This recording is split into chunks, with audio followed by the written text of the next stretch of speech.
Well, I'm joined by Anthony Webber again. I know, but it's a different subject this time. It's one that you've been looking at, Anthony, for some time, and you're going to have to take us through the whole story. It's about Syrian refugees, it's about the Crown Dependencies and having access to information, and you went for a freedom of information request.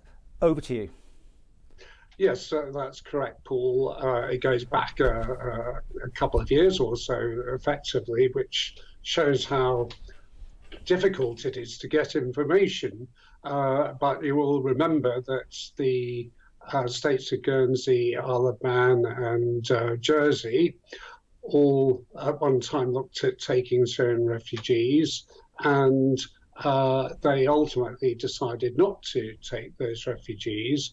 There was also varying degrees of public debate on the issue, but the interesting thing is the public were not given full information in that debate. It was withheld, and I've always felt that if you're going to debate an issue, you must have full information revealed. Now, questions were asked, freedom of information requests were made to the Home Office and to the Crown Dependencies, and fundamentally the Home Office refused to give the information, and there followed a protracted process of trying to get that information, and ultimately it was decided, with this refusal for permission to appeal to be granted, that this information must be revealed. So it has been a long process. I also should point out that the freedom of information laws have been fairly new in the Crown Dependencies, and the Isle of Man, as you know, was one of the later ones on the scene. So they did not actually have freedom of information requests as such, but in fairness to the Isle of Man government, when I wrote to ask for information, I was given a fair amount of information, even though unusually they don't allow a non-resident to ask a freedom of information request, whereas everywhere else does. So, you know, clearly that's something the Isle of Man needs to get sorted out. But fundamentally, all three Crown Dependencies and the Home Office were not disclosing full information, and that was really the problem. It was worse than that, wasn't it? I mean, I think two of them didn't even acknowledge that existed any of this correspondence or something initially. Is that right? Yes, that's very true. Jersey said that they had no record of such correspondence, the same with Guernsey, and I've yet to ascertain the situation with the Isle of Man, but it does go on to another issue as to how much of the truth is being told by people in authority.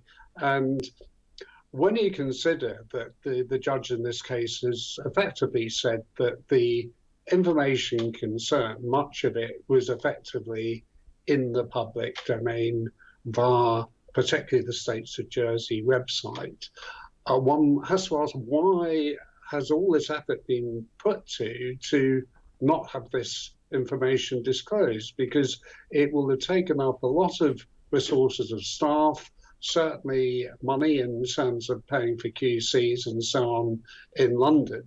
And one has to look from the reputational point of view.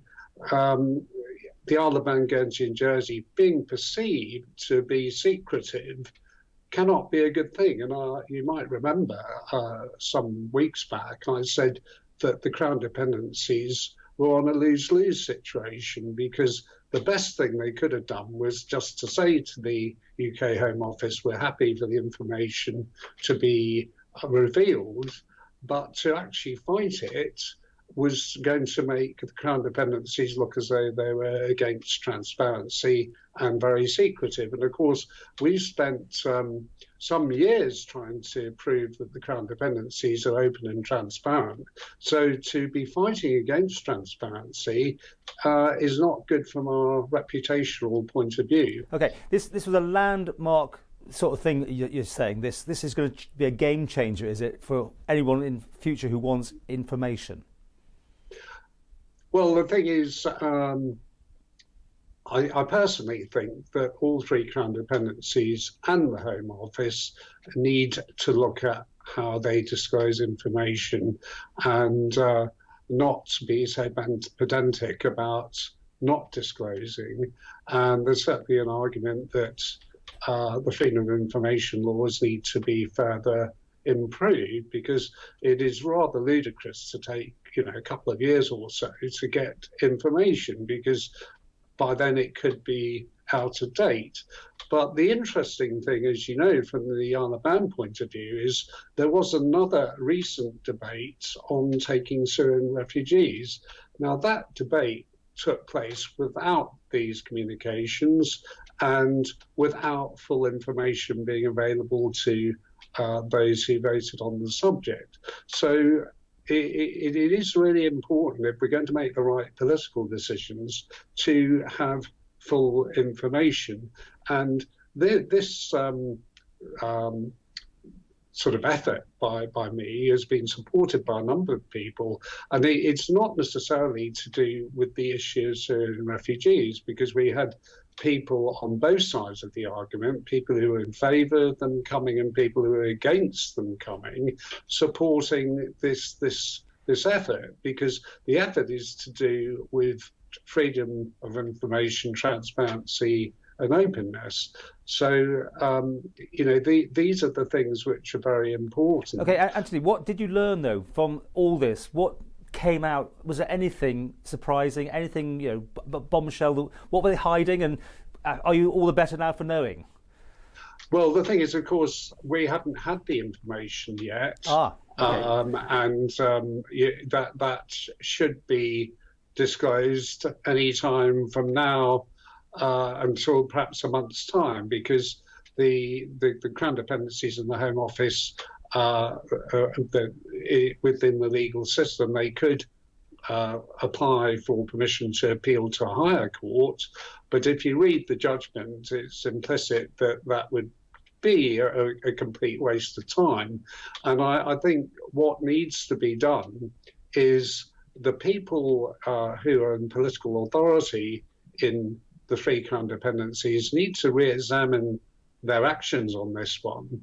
And I would be quite disappointed if there hadn't been some internal debate on the merits or otherwise of going down this route.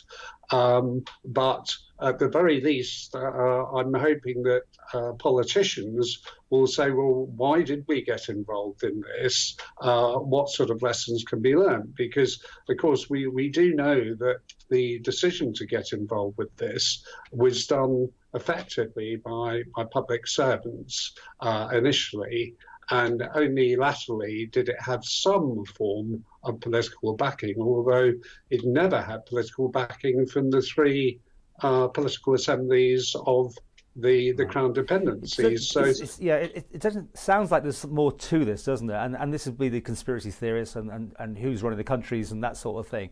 So you've got the clock running. You'll hope to have that information in the next month, and we'll see what we get. Yes, and take it from there. Yes, hopefully. Looking at it from a very humble point of view, I hope all concerned will learn some lessons and decide to be more open and transparent, because you only gain respect from the public if you act in such a way. And if people put their hands up and say, yes, we did make a mistake, I think that would go down very well with the public. But to carry on being obstinate, I don't think it is a good thing for the Isle of Man, Guernsey or Jersey.